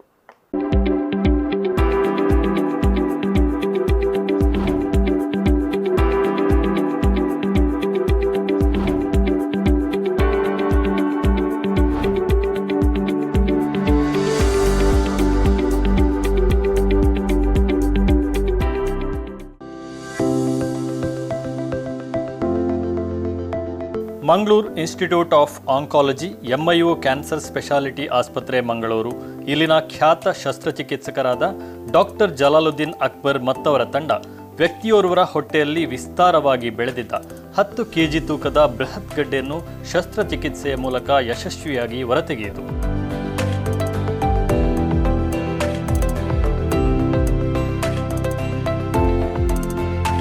ಉಡುಪಿ ಮೂಲದ ಇವರು ಕಳೆದ 6 ತಿಂಗಳಿನಿಂದ ಹೊಟ್ಟೆಗೆ ಸಂಬಂಧಿಸಿದಂತೆ ಬಹಳಷ್ಟು ತೊಂದರೆ ಅನುಭವಿಸುತ್ತಿದ್ದರು. ಕೈಗೆ ಗಟ್ಟಿ ಆಕಾರದ ಗಡ್ಡೆಯಾಕಾರ ಗೋಚರಿಸಿತ್ತು. ಅಲ್ಲದೆ ದಿನ ಕಳೆದಂತೆ ಹೊಟ್ಟೆಯು ತುಂಬಾ ದೊಡ್ಡದಾಗುತ್ತಾ ವಿಪರೀತ ಸ್ಥಿತಿಗೆ ತಲುಪಿತ್ತು. ಕಳೆದ ಮಾರ್ಚ್ ಮೊದಲ್ಗೊಂಡು ಕೋವಿಡ್ ಆತಂಕ ಹಾಗೂ ಲಾಕ್ಡೌನ್ ಜೊತೆಗೆ ಹಲವಾರು ಆಸ್ಪತ್ರೆಯಲ್ಲಿನ ಕೋವಿಡ್ ಕಾರಣದ ವಿಳಂಬ ಧೋರಣೆ ಇವರಿಗೆ ಸಮರ್ಪಕ ಚಿಕಿತ್ಸೆ ಸಿಗಲು ಬಹಳಷ್ಟು ಅಡ್ಡಿಯನ್ನುಂಟು ಮಾಡಿತು. ಪ್ರಸ್ತುತ ಲಾಕ್ಡೌನ್ ಮುಗಿದು ಅಲ್ಲಿನ ಸ್ಥಳೀಯ ಆಸ್ಪತ್ರೆಯಲ್ಲಿ ವಿವಿಧ ಪರೀಕ್ಷೆಗಳ ಮೂಲಕ ಹೊಟ್ಟೆಯಲ್ಲಿ ಗಡ್ಡೆ ಇರುವುದನ್ನು ಪತ್ತೆ ಹಚ್ಚಲಾಯಿತು. ಇಲ್ಲಿನ ತಜ್ಞ ವೈದ್ಯರು ಈ ಗಡ್ಡೆಯನ್ನು ಶಸ್ತ್ರಚಿಕಿತ್ಸೆಯ ಮೂಲಕ ತೆಗೆಯಬೇಕು, ಆದರೆ ಗಡ್ಡೆಯ ಗಾತ್ರ ದೊಡ್ಡದಿರುವುದರಿಂದ ಹಾಗೆಯೇ ಜೀವಕ್ಕೆ ಅಪಾಯ ಬಂದೊದಗುವ ಸಾಧ್ಯತೆಯಿಂದಾಗಿ ಶಸ್ತ್ರಚಿಕಿತ್ಸೆ ಮಾಡುವ ಬಗ್ಗೆ ದೃಢ ನಿರ್ಧಾರ ಮಾಡಲಿಲ್ಲ. ಇದರಿಂದಾಗಿ ಮಂಗಳೂರಿನ MIO ಕ್ಯಾನ್ಸರ್ ಸ್ಪೆಷಾಲಿಟಿ ಆಸ್ಪತ್ರೆಗೆ ಭೇಟಿ ನೀಡಿದ ಇವರು ತಜ್ಞ ವೈದ್ಯರಾದ ಡಾಕ್ಟರ್ ಸುರೇಶ್ ರಾವ್, ಡಾಕ್ಟರ್ ಕೃಷ್ಣ ಪ್ರಸಾದ್ ಹಾಗೂ ಡಾಕ್ಟರ್ ಸನತ್ ಹೆಗ್ಡೆ ಅವರೊಂದಿಗೆ ಸಮಾಲೋಚಿಸಿ ಆ ಬಳಿಕ ಇಲ್ಲಿನ ಶಸ್ತ್ರಚಿಕಿತ್ಸಾ ವಿಭಾಗದ ಮುಖ್ಯಸ್ಥರಾದ ಡಾಕ್ಟರ್ ಜಲಾಲುದ್ದೀನ್ ಅಕ್ಬರ್ ಅವರನ್ನು ಭೇಟಿಯಾಗುವಂತೆ ಸಲಹೆ ನೀಡಿದರು. ಇವರನ್ನು ಪರೀಕ್ಷಿಸಿದ ಡಾಕ್ಟರ್ ಅಕ್ಬರ್ ಅವರು ಶಸ್ತ್ರಚಿಕಿತ್ಸೆ ನಡೆಸುವ ಮಹತ್ತರ ತೀರ್ಮಾನ ಕೈಗೊಂಡರು. ಅದರಂತೆ ಅವರು ಮತ್ತವರ ತಂಡ ಸುಮಾರು 7 ಗಂಟೆಗಳ ದೀರ್ಘ ಶಸ್ತ್ರಚಿಕಿತ್ಸೆಯ ಬಳಿಕ 10 ಕೆಜಿಯಷ್ಟು ತೂಕ ಹೊಂದಿದ್ದ ಬೃಹತ್ ಗಾತ್ರದ ಗಡ್ಡೆಯನ್ನು ಆಸುಪಾಸಿನ ಇನ್ಯಾವುದೇ ಅಂಗಾಂಗಗಳಿಗೂ ಹಾನಿಯಾಗದಂತೆ ಯಶಸ್ವಿಯಾಗಿ ಬೇರ್ಪಡಿಸಿ ಹೊರತೆಗೆದು ಆ ಮೂಲಕ ರೋಗಿಗೆ ಮರುಜನ್ಮ ನೀಡುವಲ್ಲಿ ಸಫಲವಾಯಿತು. ಜಯರಾಮ್ ಶೆಟ್ಟಿ ಅವರು 54 ವರ್ಷದವರು. ಅವರು ರೆಟ್ರೋಪೆರಿಟೋನಿಯಲ್ ಸಾರ್ಕೋಮಾ ಅಂತ ಹೇಳ್ತೀವಿ, ಈ ಕಾಯಿಲೆದಿಂದ ಅವರು ತೊಂದರೆ ಆಗ್ತಾ ಇತ್ತು. ಸೊ ಈ ರೆಟ್ರೋಪೆರಿಟೋನಿಯಲ್ ಟ್ಯೂಮರ್ ಆರ್ ಸಾರ್ಕೋಮಾ ಅಂದರೆ ಒಂಥರ ದೊಡ್ಡದಾಗಿ ಬೆಳೆಯುತ್ತದೆ. ಸಣ್ಣದಿರುವಾಗ ಅಷ್ಟೊಂದು ಗೊತ್ತಾಗಲ್ಲ, ಬಿಟ್ಟಾಗ ದೊಡ್ಡದಾಗ್ತಾ ಬರ್ಬೋದು. ಸೊ ಇವರಲ್ಲಿ ಈ ಟ್ಯೂಮರ್ 10 kg ಅಷ್ಟು ದೊಡ್ಡದಾಯಿತು. ಇವರು ಇಷ್ಟು ಲೇಟಾಗಿ ಯಾಕೆ ಬಂದರೆ ಅಂದರೆ ಪಾಪ ಕೋವಿಡ್ ಕಾರಣದಿಂದ ಇವರಿಗೆ ಬೇಗ ಹೋಗಿ ಟ್ರೀಟ್ಮೆಂಟ್ ಮಾಡಲು ಸಾಧ್ಯವಾಗಿರಲಿಲ್ಲ. ಆದ್ದರಿಂದ ಆಚೀಚೆ ಪಾಪ ಓಡಾಡ್ತಾ ಇದ್ದರು ಟ್ರೀಟ್ಮೆಂಟ್ಗೋಸ್ಕರ. ಆಮೇಲೆ ನಮ್ಮ ಮ್ಯಾಂಗ್ಳೂರ್ ಇನ್ಸ್ಟಿಟ್ಯೂಟ್ ಆಫ್ ಆಂಕಾಲಜಿಗೆ ಬಂದು ಡಾಕ್ಟರ್ ಸನತ್ ಹೆಗ್ಡೆ ಅವರನ್ನು ಭೇಟಿಯಾದರು. ಅವರು ನೋಡಿಕೊಂಡು ಇಮಿಡಿಯೇಟಾಗಿ ಇದಕ್ಕೆ ಸರ್ಜರಿ ಬೇಕಂತ ತೀರ್ಮಾನ ಮಾಡಿ ನನ್ನನ್ನು ಕರೆದು ನಾನು ನೋಡಿದ ನಂತರ ಸರ್ಜರಿ ಮಾಡಲು ಸಾಧ್ಯವಿದೆ ಇಲ್ಲೋ ಅಂತ ನಾವು ಒಂದು ವಿಚಾರ ನಡೆಸಿದ್ದೇವೆ. ನಾನು CT ಸ್ಕ್ಯಾನು ಮತ್ತು ಸ್ಕ್ಯಾನೆಲ್ಲ ನೋಡಿದ ನಂತರ ಸರ್ಜರಿ ಇದನ್ನು ನಡೆಸ್ಬೋದು, ಆದರೆ ಒಂದು ಮೇಜರ್ ಸರ್ಜರಿ. ಸೊ ಈ ಸರ್ಜರಿ ನಡೆಸುವಾಗ ಅಲ್ಲಿ ಹತ್ತಿರ ಇರುವ ಕಿಡ್ನಿ ಮತ್ತು ದೊಡ್ಡ ಕರಳು, ಸಣ್ಣ ಕರಳು, ಲಿವರು ಎಲ್ಲ ಒಂದು ವೇಳೆ ಜೊತೆಗೆ ತೆಗಿಬೇಕಾಗ್ಬೋದು. ಇದೆಲ್ಲ ಅವರು ಕನ್ಸೆಂಟ್ ಕೊಟ್ಟರೆ ನಾನು ಮಾಡಲು ತಯಾರಿದ್ದೇನೆ ಅಂದ್ಬಿಟ್ಟು ತೀರ್ಮಾನ ಮಾಡಿದ ನಂತರ ಪೇಷಂಟ್ ಹತ್ರ ಮಾತಾಡಿ ಅವರು ಯಾವುದಕ್ಕೂ ಡಾಕ್ಟ್ರ್ ನೀವು ಅದನ್ನೊಂದು ತೆಗೀರಿ, ಯಾಕಂದರೆ ಅಷ್ಟೊಂದು ತೊಂದರೆ ಆಗ್ತಾಯಿತ್ತು. ಅವರ ಹೊಟ್ಟೆ ಒಂದು 9th month ಪ್ರೆಗ್ನೆಂಟ್ ಲೇಡಿಗಿಂತ ಜಾಸ್ತಿ ದೊಡ್ಡದಿತ್ತು. ಸೊ ನಾವು ತೀರ್ಮಾನ ಮಾಡಿ ನನ್ನ ಜೊತೆ ನನ್ನ ಎನಸ್ಥೆಟಿಸ್ಟ್ ಡಾಕ್ಟರ್ ಸುರೇಶ್ ಭಟ್ ಮತ್ತು ನನ್ನ ಅಸಿಸ್ಟೆಂಟ್ ಡಾಕ್ಟರ್ ಅಮರ್ ರಾವ್ ನಾವು ಸೇರಿಕೊಂಡು ನಮ್ಮ ಜೊತೆ ಮತ್ತು OT ಸಿಸ್ಟರ್ಸ್ ಇವರೆಲ್ಲ ಸಹಾಯದಿಂದ ಈ ಟ್ಯೂಮರನ್ನು ನಾವು ಸಕ್ಸಸ್ಫುಲ್ಲಾಗಿ ತೆಗೆದೇವೆ. ಆ್ಯಂಡ್ ಈಗ ಪೇಷಂಟ್ ಚೆನ್ನಾಗಿ ಇಂಪ್ರೂವ್ ಆದರು, ಈಗ ಆರಾಮಾಗಿದ್ದಾರೆ, ಅವರು ತುಂಬ ಹ್ಯಾಪಿಯಾಗಿದ್ದಾರೆ, ಅದೇ ನಮಗೆ ಖುಷಿ. ಸೊ ಈ ಸರ್ಜರಿ ಒಂದು 7 ಗಂಟೆ ಅಷ್ಟು ಟೈಮ್ ಹಿಡಿಯಿತು. ಆದರೆ ನಾವು ಎನ್ಕೊಂಡ ಹಾಗೆ ಕಿಡ್ನಿಯನ್ನು ಉಳಿಸಿ ಮಾಡಲಿಕ್ಕೆ ಸಾಧ್ಯವಾಯಿತು. ಲಿವರನ್ನು ತೆಗಿಬೇಕಾಗಿರಲಿಲ್ಲ, ದೊಡ್ಡ ಕರಳು ಮತ್ತು ಸಣ್ಣ ಕರಳನ್ನು ಟ್ಯೂಮರ್ ಜೊತೆ ತೆಗಿಬೇಕಾಯಿತು. ಪೂರ್ತಿ ಅಲ್ಲ, ಅರ್ಧ. ಇವರೀಗ ನಿಯರ್ ನಾರ್ಮಲ್ 99% ನಾರ್ಮಲ್ ಲೈಫನ್ನು ಇನ್ನು ಲೀಡ್ ಮಾಡ್ಬೋದು. It is a very successful surgery and I am very happy. ಈ ಬಗ್ಗೆ ಪ್ರತಿಕ್ರಿಯಿಸಿರುವ ರೋಗಿ, ನನಗೆ ಮಂಗಳೂರಿನ ವೈದ್ಯರ ಬಗ್ಗೆ ಈ ಮೊದಲಿನಿಂದಲೂ ಬಹಳಷ್ಟು ಭರವಸೆ ಇತ್ತು. ಶಸ್ತ್ರಚಿಕಿತ್ಸೆ ದೊಡ್ಡದಿದ್ದರೂ ಈ ಬಗ್ಗೆ ದೃಢ ನಿರ್ಧಾರ ಮಾಡಿ ಮರುಜನ್ಮ ನೀಡಿರುವ ಡಾಕ್ಟರ್ ಜಲಾಲುದ್ದೀನ್ ಅಕ್ಬರ್ ಹಾಗೂ ಮತ್ತವರ ತಂಡ ಹಾಗೂ MIO ಆಸ್ಪತ್ರೆಗೆ ನಾನು ಬಹಳಷ್ಟು ಆಭಾರಿಯಾಗಿದ್ದೇನೆ ಎಂದರು. ನನ್ನ ಹೆಸರು ಜಯರಾಮ್ ಶೆಟ್ಟಿ ಅಂತ, ಉಡುಪಿ ಡಿಸ್ಟ್ರಿಕ್ಟ್ ಹೆಬ್ರಿ ತಾಲೂಕು. ಅಲ್ಲಿಂದ ಟ್ರೀಟ್ಮೆಂಟಿಗೆ ಬಂದಿದ್ದೇನೆ ನಾನು. ನಮಗೆ ಏನೋ ಒಂದು ಲಾಕ್ಡೌನ್ ಟೈಮಲ್ಲಿ ಹೊಟ್ಟೆಯಲ್ಲಿ ಏನೋ ಒಂದು ನೋವು ಕಾಣಿಸ್ಕೊಂಡಿತ್ತು. ಅದಕ್ಕೆ ಸ್ಥಳೀಯ ಡಾಕ್ಟರ್ನಲ್ಲಿ ಹೋದೆ. ಅವರು ಹೇಳಿದರು CT ಸ್ಕ್ಯಾನ್ ಆಗಬೇಕಂತ. ಒಂದು ಕಡೆ ಉಡುಪಿಯಲ್ಲಿ ಮಾಡಿದ್ದೇನೆ. ಆಮೇಲೆ COVID-19 ತೊಂದರೆ ಎಲ್ಲರಿಗೂ ಇದೆ, ನಮಗೂ ಅದರ ತೊಂದರೆ ಆಯಿತು. ಆಗ ನನಗೆ ಟ್ರೀಟ್ಮೆಂಟ್ ಸರಿಯಾಗಿ ಎಲ್ಲಿ ಸಿಕ್ಕಲಿಲ್ಲ. ಆನಂತರ ನಾನು ಮಂಗಳೂರಿನ MIO ಆಸ್ಪತ್ರೆನ ಒಂದು ಡಾಕ್ಟರ್ ಹತ್ರ ವಿಚಾರಿಸಿದೆ, ನನ್ನ ಕಷ್ಟ ಎಲ್ಲ ಹೇಳಿದೆ ಅವರಿಗೆ. ಅವ್ರು ಹೇಳಿದರು, ನಿನಗೆ ಬೇಗ ಟ್ರೀಟ್ಮೆಂಟ್ ಕೊಡುವ, ನಿಮ್ಮದೆಲ್ಲ ರಿಪೋರ್ಟ್ ನೋಡುವಾಗ ನಿಮ್ಮದು ಗುಣವಾಗುವಂಥದ್ದು ಕಾಯಿಲೆ ಇದು, ನಿಮಗೆ ಟ್ರೀಟ್ಮೆಂಟ್ ಕೊಡುವಂಥ ಬೇಗ ಕರೆದರು ನನ್ನನ್ನು. ಬಂದು ನಮಗೆ 3 ದಿವಸದೊಳಗೆ ಟ್ರೀಟ್ಮೆಂಟ್ ಎಲ್ಲ ಆಪ್ರೇಷನ್ ಮಾಡಿ ಟ್ಯೂಮರ್ ತೆಗೆದರು. ತುಂಬ ದೊಡ್ಡದಿತ್ತು, ಆದರೂ ತುಂಬ ತೊಂದರೆ ಆಗಿತ್ತು ಅವರಿಗೆ. ಆದರೂ ಒಳ್ಳೆಯ ರೀತಿಯಲ್ಲಿ ತೆಗೆದು ಮೊದಲಿಗಿಂತ ನನಗೀಗ ಆರೋಗ್ಯದಲ್ಲಿ ಸುಧಾರಣೆ ಬಂದಿದೆ. ಯಾರ ಹತ್ರ ಮಾತಾಡೋದು ಏನಂತ ನೋಡ್ತಿದ್ದೆ. ಆದರೆ ನಮಗೆ ಬಾಂಬೆಯಿಂದ ನಮಗೆ ಒಂದು ನನ್ನ ಅಕ್ಕನ ಮಗ ಹೇಳಿದ, ಇಂಥದ್ದು ಸನತ್ ಹೆಗ್ಡೆ ಅಂತ ಅವರದ್ದು ಪರಿಚಯ ಇದೆ ನಮಗೆ, ಅವರ ಹತ್ರ ಹೋಗಿ ಅವರು ನಿಮ್ಮ ಟ್ರೀಟ್ಮೆಂಟ್ ಅದೆಲ್ಲ ಜವಾಬ್ದಾರಿ ತಗೊಳ್ತಾರೆ ಅಂತ ಹೇಳಿದರು. ಬಂದ ಕೂಡಲೇ ಸನತ್ ಹೆಗ್ಡೆ ಮಾತಾಡಿ ನಮಗೆ ತುಂಬ ಇಷ್ಟ ಆಯಿತು ಅವರ ಮಾತು ಮತ್ತು ಧೈರ್ಯ ಕೊಟ್ಟರು. ಅಷ್ಟು ದೊಡ್ಡದೇನು ಟ್ಯೂಮರ್ ಇಲ್ಲ, ನೀವು ಆಪ್ರೇಷನ್ ಮಾಡ್ಬೋದು, ಇದು ಸಕ್ಸಸ್ ಆಗ್ತದೆ, ಗುಣ ಆಗುವಂಥ ಕಾಯಿಲೆ ಅಂತ ಹೇಳಿದರು. ಆಮೇಲೆ ಅಕ್ಬರ್ ಸರ್ ಸಿಕ್ಕಿದರು. ಅವರು ಬಂದು ಹೇಳಿದರು, ಧೈರ್ಯವಾಗಿರಿ. ನನ್ನ ಆಪ್ರೇಷನ್ ಥಿಯೇಟ್ರಿಗೆ ಕರ್ಕೊಂಡು ಹೋಗಿದ್ದರು. ಆಗ ನನ್ನ ಹೆಂಡತಿ ಹೊರಗೆ ಕೂತ್ಕೊಂಡು ಅಳ್ತಿದ್ಲು. ಅಕ್ಬರ್ ಸರ್ ಹೇಳಿದ್ರಂತೆ ಬಂದು, ನೀವು ಹೇಳ್ತಿರಬೇಡಿ, ಅವ್ರ ಜೀವ ನನ್ನ ಕೈಯಲ್ಲಿದೆ, ಏನಾಗಲ್ಲ, ಅವ್ನು ರಕ್ಷಣೆ ಮಾಡ್ತೇನೆ ನಾನು. ಆಮೇಲೆ ಸುರೇಶ್ ರಾವ್ ಕೂಡ ನಮಗೆ ತುಂಬ ಒಂದು ಸಲಹೆ ಕೊಟ್ಟಿದ್ದಾರೆ. ಇಲ್ಲಿ ಆಸ್ಪತ್ರೆ ಒಳ್ಳೆಯದಿದೆ, ಕ್ಲೀನು, ಆಮೇಲೆ ಸ್ಟಾಫ್ ಒಳ್ಳೆಯದಿದ್ದಾರೆ, ಮತ್ತು ಡಾಕ್ಟರ್ಸ್ನವರೆಲ್ಲ ಗಡಿ ಬಂದು ವಿಚಾರಿಸ್ತಾರೆ. ಯಾವ ಹೊತ್ತಲ್ಲಿ ನಮಗೆ ತೊಂದರೆ ಇದ್ದರೂ ಪಟ ಬಂದು ಕೇಳ್ತಾರೆ, ಏನಾಗ್ತದೆ ನಿಮಗೆ ಏನಂತ. ಈಗ 100ರಲ್ಲಿಂದು 80% ಓಕೆ. ಮೊದಲು ತುಂಬ ಭಯಭೀತನಾಗಿದ್ದೆ ನಾನು. ಈಗ ನೋಡುವಾಗ ಆ ಭಯವೆಲ್ಲ ಹೋಯ್ತು ನನಗೆ.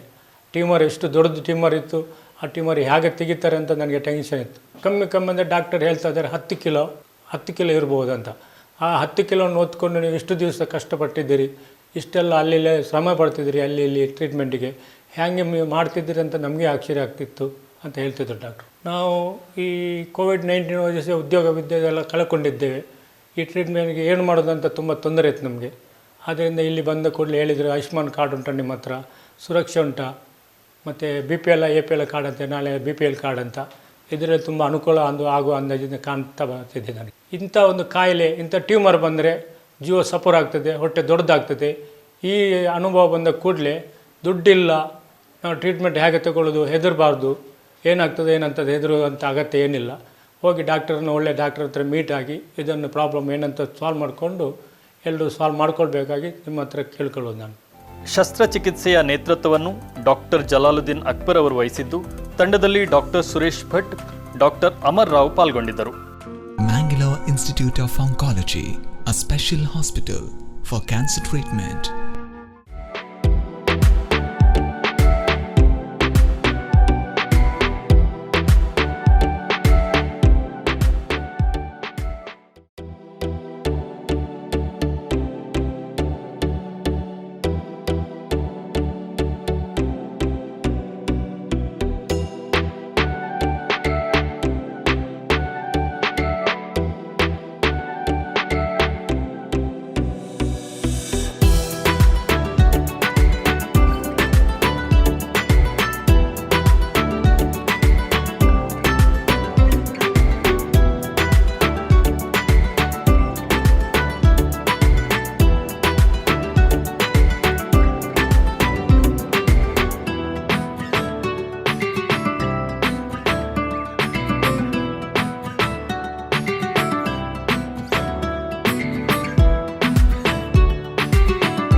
We might not have become big, but we have become strong in fighting cancer. That is the motto. I wish entire society wellness, and if anything is, any aberration is found in your wellness, the doctors are there to help you, to guide you out.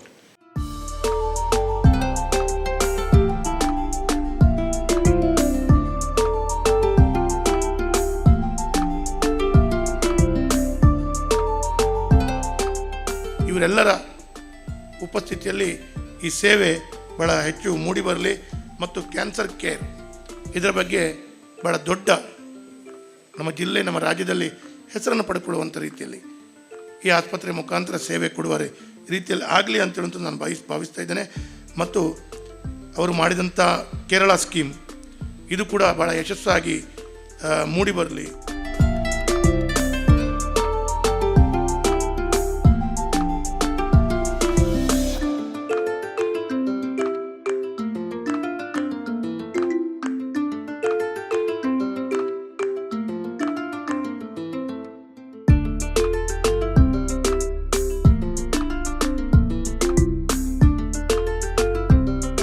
I always feel that I tell all my students they should start their own institution.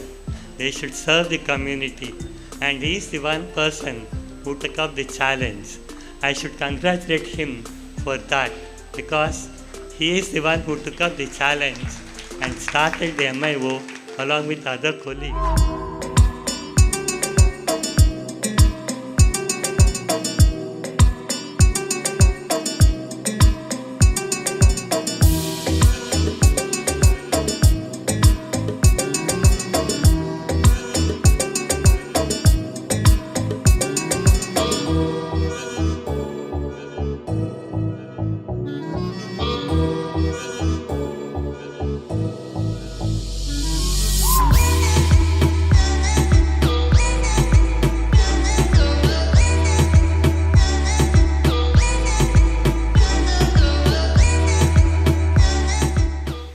Now, I should thank a lot of, I have thanked all the doctors and other things. But you know, this would have not been possible without the support of my MIO staff, because they say I'm a tough taskmaster. But for patient, you have to be. It's either patient or the staff. I prefer the patient over the staff. I have to be tough because care has to be there. Otherwise, the whole purpose of getting into this oncology will be difficult. It's not like other fields. People suffer a lot. So we should understand everything what they are going through.